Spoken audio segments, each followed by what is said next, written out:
तो दोस्तों, इजराइल और हमास की जंग को लेकर कुछ बड़े अपडेट सामने निकल कर आए हैं। अभी तक इजराइल और अमेरिका जिस गलत फहमी में जी रहा था कि किसी भी तरह से किसी भी हद पर जाकर सऊदी अरब किसी भी तरह से इजराइल और अमेरिका की मदद करेगा, क्योंकि अमेरिका ने सऊदी अरब के आगे हाथ फैलाए थे कि वो उसकी मदद करे, लाल सागर के अंदर अपने युद्धपोत भेजे और यमन के हुतीस पर हमला करे। तो अभी तक उन लोगों की सोच और विचार यही थे कि किसी भी हद तक जाकर सऊदी अरब जो है इजराइल की और अमेरिका की मदद करेगा। लेकिन अब सऊदी अरब की तरफ से बड़ा बयान सामने निकल कर आया है, जिसको अमेरिका और इजराइल ने जब सुना तो वो पूरी तरह से तिलमिला उठा है। इजराइल को एक के बाद एक कड़ी चोट मिल रही है और वहीं पर मैं आप लोगों को कुछ ऐसी तस्वीरें दिखाऊंगा जो पिछले 24 घंटे के अंदर गजा के अंदर इजरायली सैनिकों की निकल कर आई है कि किस तरह से जो अभी तक इजराइल के सैनिकों की लाशें ले जाने के लिए जो हेलीकॉप्टर गजा के अंदर आ रहे थे, तो अब मुजाहिदीन ने उन हेलीकॉप्टर को अपना निशाना बनाना शुरू कर दिया है। साफ तौर पर कह दिया है कि अब कोई भी जहाज जो है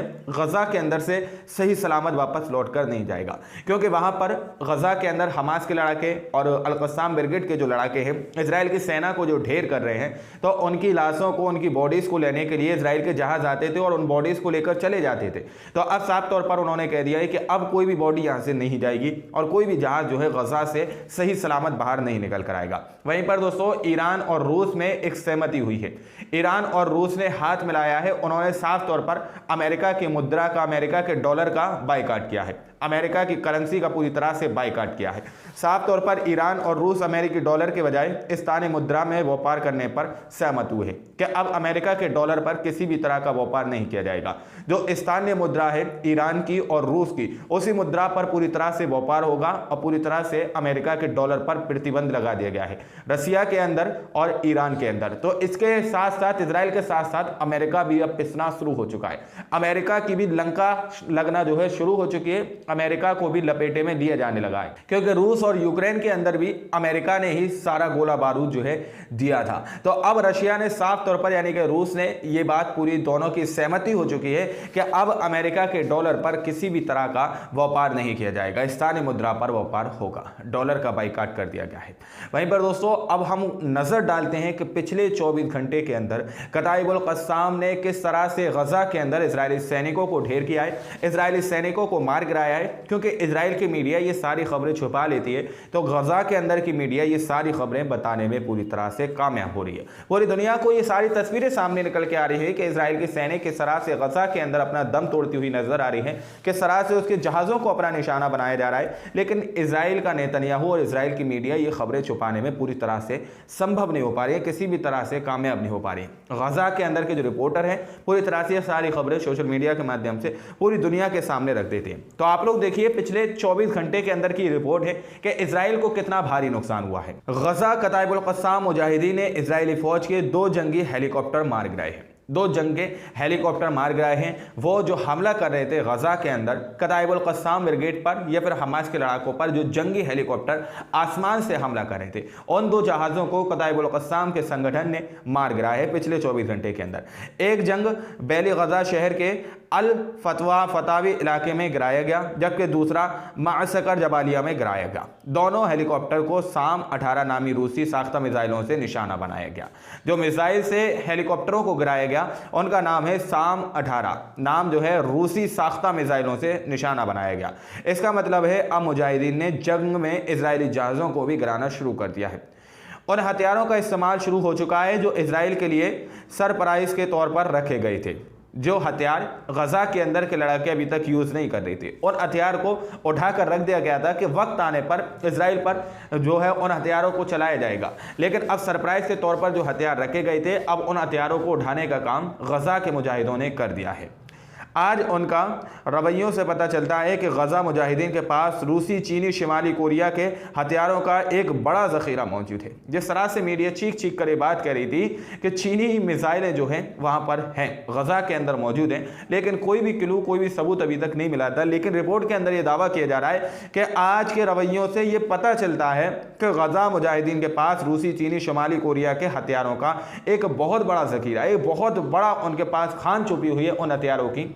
क्योंकि इजराइल ये सोच रहा था कि चंद दिन ये जंग चलेगी और हमास के लड़ाकों को हम ख़त्म कर देंगे और फ़लस्तीन को और गज़ा को अपनी मुट्ठी में कैद कर लेंगे। लेकिन उसने सोचा नहीं था कि जो हथियार इजराइल के लिए सरप्राइज़ के तौर पर छुपा कर रखें उन हथियारों के बल पर हमास के लड़ाके और कताइबुल क़स्साम के लड़ाके किस तरह से इजराइल को अपने कदमों पर ला सकते हैं, अपने सामने झुका सकते हैं। इजराइल का नेतन्याहू पूरी तरह से अभी परेशान हो चुका है। जिस तरह से उसको एक के बाद एक कड़ी चोट मिल रही है और सरप्राइज मिल रही है कि गजा के मुजाहिदीन के पास बहुत बड़े बड़े हथियार हैं, बहुत हैवी हथियार हैं। इससे कबल इजरायली टैंकरों को कॉर्नियट कॉन्कर्स नामी रूसी साख्ता मिसाइलों से चलाया जा चुका है। पूरी तरह से यहाँ पर बताया जा रहा है कि बड़े बड़े हथियार हैं, ज़ख़ीरा उनके पास जो है पूरा छुपा हुआ है।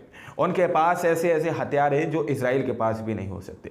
अमेरिका भी इजराइल को नहीं दे सकता और अमेरिका तो अब उनके पास वैसे भी कोई सामान नहीं पहुँचा पा रहा। यमन के हूती उन पर हमला कर रहे हैं, सारी शिपों को उड़ा रहे हैं। तो अब ये 24 घंटे के पूरे मुआयने हैं किस तरह से जंग वाले जहाज़ों को कताइबुल क़स्साम ने गजा के अंदर उतारा है।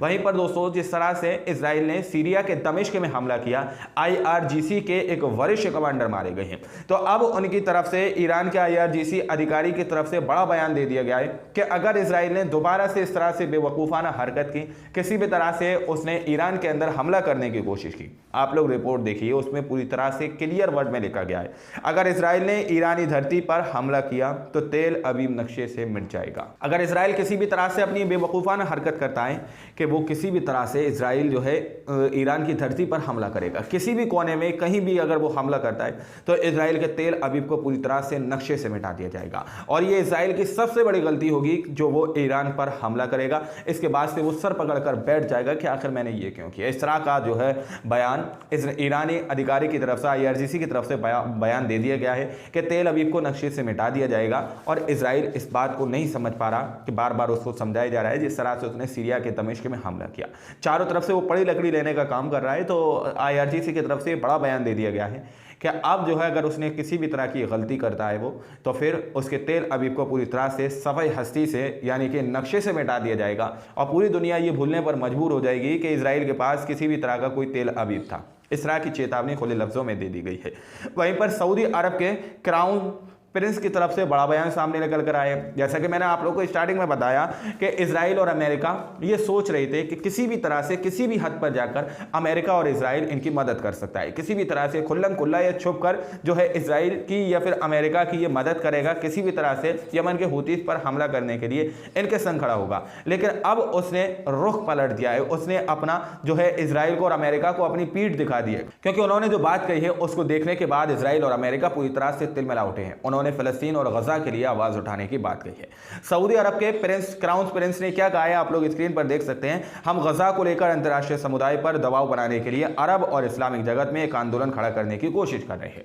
अंतर्राष्ट्रीय समुदाय पर यहां पर बात की जा रही है, उन पर दबाव बनाने के लिए, गजा के फ़लस्तीन के मजलूम लोगों के लिए वहां पर आवाज उठाने के लिए आंदोलन किया जा रहा है, आंदोलन खड़ा करने की कोशिश की जा रही है। सारे इस्लामिक कंट्रीज को इसमें जो है ऐड किया जाएगा और सबको मिलाकर फिर अंतर्राष्ट्रीय जो समुदाय है उस पर जो है बात की जाएगी, उस पर दबाव बनाया जाएगा कि किसी भी तरह से इस जंग को रोका जाए, इसराइल को और अमेरिका को रोका जाए। इस तरह की बात यहां पर क्राउन प्रिंस की तरफ से बात कह दी गई है सऊदी अरबिया की तरफ से, कि जिस पर सबसे ज्यादा भरोसा अभी तक इसराइल और अमेरिका कर रहे थे और वहीं पर फिलिस्तीन के लोग भी कर रहे थे, बल्कि पूरी दुनिया के लोग जो है सऊदी अरबिया की तरफ ही रुख करे हुए थे।